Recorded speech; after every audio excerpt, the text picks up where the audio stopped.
നമസ്കാരം. Fast cricket വാർത്തയുടെ പുതിയ വീഡിയോയിലേക്ക് എല്ലാവർക്കും സ്വാഗതം. ക്രിക്കറ്റ് ലോകത്തെ ഏറ്റവും പുതിയ വാർത്തകൾ അറിയാൻ ഈ ചാനൽ സബ്സ്ക്രൈബ് ചെയ്യാൻ മറക്കരുത്. ICCയുടെ T20 ലോകകപ്പിനുള്ള തയ്യാറെടുപ്പായിട്ടാണ് സൗത്ത് ആഫ്രിക്കയുമായുള്ള T20 പരമ്പരയ്ക്കു ഇന്ത്യ കച്ചമുറുക്കുന്നത്. ഈ മാസം 9 മുതൽ 5 മത്സരങ്ങളുടെ പരമ്പരയിൽ ഇരു ടീമുകളും പോരടിക്കും. ഇത് കഴിഞ്ഞാൽ ലോകകപ്പിന് മുമ്പ് ന്യൂസിലാൻഡുമായി ഒരു T20 പരമ്പര മാത്രമേ ഇന്ത്യക്ക് ശേഷിക്കുന്നുള്ളൂ. ലോകകപ്പിനുള്ള ടീം കോമ്പിനേഷൻ ഉറപ്പിക്കാനും അവസാനവട്ട ചില മിനുക്കുപണികൾ കൂടി നടത്താനുമുള്ള അവസരമായാണ് സൗത്ത് ആഫ്രിക്കയുമായുള്ള പരമ്പരയെ ഇന്ത്യ നോക്കിക്കാണുന്നത്. സൂര്യകുമാർ യാദവിന് കീഴിൽ ലഭ്യമായതിൽ ഏറ്റവും മികച്ച സ്ക്വാഡിനെയാണ് ഈ പരമ്പരയ്ക്കായി തിരഞ്ഞെടുത്തിട്ടുള്ളത്. ടീമിലെ ചില താരങ്ങളെ സംബന്ധിച്ച് 5 മത്സരങ്ങളുടെ പരമ്പര ഏറെ നിർണായകമാണ്. T20 ഭാവി സുരക്ഷിതമാക്കണമെങ്കിൽ അവർക്ക് ഈ പരമ്പരയിൽ മികച്ച പ്രകടനം തന്നെ പുറത്തെടുക്കേണ്ടതുണ്ട്. ആരൊക്കെയാണ് ഈ താരങ്ങളെന്ന് നമുക്ക് പരിശോധിക്കാം.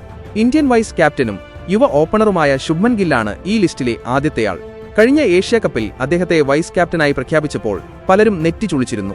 കാരണം T20യിൽ ഗില്ലിന്റെ ഇതുവരെയുള്ള റെക്കോർഡ് ഇത്ര ആശാവഹമല്ല.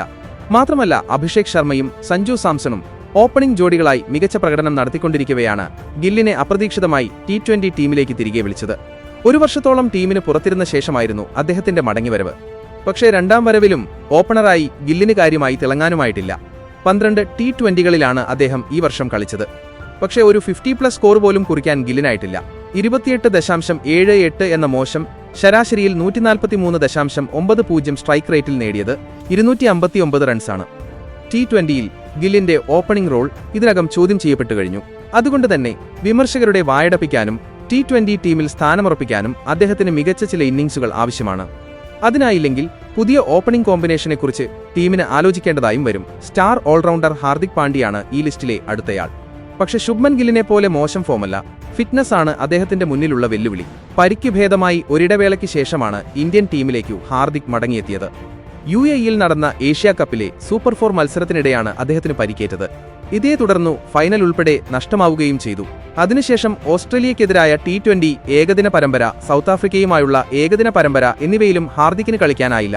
ബാറ്റിംഗിനൊപ്പം ബൌളിംഗിലും തന്റെ ഫിറ്റ്നസ് ഇനി അദ്ദേഹത്തിന് തെളിയിക്കേണ്ടതുണ്ട്. കാരണം T20 ലോകകപ്പിൽ ടീമിന്റെ നിർണായക താരമാണ് ഹാർദിക്. അദ്ദേഹത്തിന് പകരം വയ്ക്കാവുന്ന ആരും നിലവിൽ ഇന്ത്യക്കില്ല. മലയാളി സൂപ്പർ താരം സഞ്ജു സാംസണിനും ഈ പരമ്പര ഏറെ നിർണായകമാണ്. കാരണം ശുഭ്മൻ ഗില്ലിന്റെ തിരിച്ചുവരവോടെ ഓപ്പണിംഗ് റോൾ അദ്ദേഹത്തിന് നഷ്ടമായിരിക്കുകയാണ്. മധ്യനിരയിൽ തന്റെ സ്ഥാനമുറപ്പിക്കാനും T20 ലോകകപ്പിലെ ഫസ്റ്റ് ചോയ്സ് കീപ്പറാവാനും സഞ്ജുവിന് ലഭിക്കുന്ന സുവർണാവസരമാണ് സൗത്ത് ആഫ്രിക്കയുമായുള്ള പരമ്പര. ഇത് തീർച്ചയായും അദ്ദേഹം പരമാവധി മുതലെടുത്തേ തീരൂ. അതിന് കഴിഞ്ഞില്ലെങ്കിൽ ജിതേഷ് ശർമ്മയാവും ഫസ്റ്റ് ചോയ്സ് കീപ്പർ റോളിലേക്ക് പ്രൊമോട്ട് ചെയ്യപ്പെടുക. 5-6 സ്ഥാനങ്ങളിൽ സഞ്ജുവിന്റെ നമ്പറുകൾ ഒട്ടും പ്രതീക്ഷ നൽകുന്നതല്ല.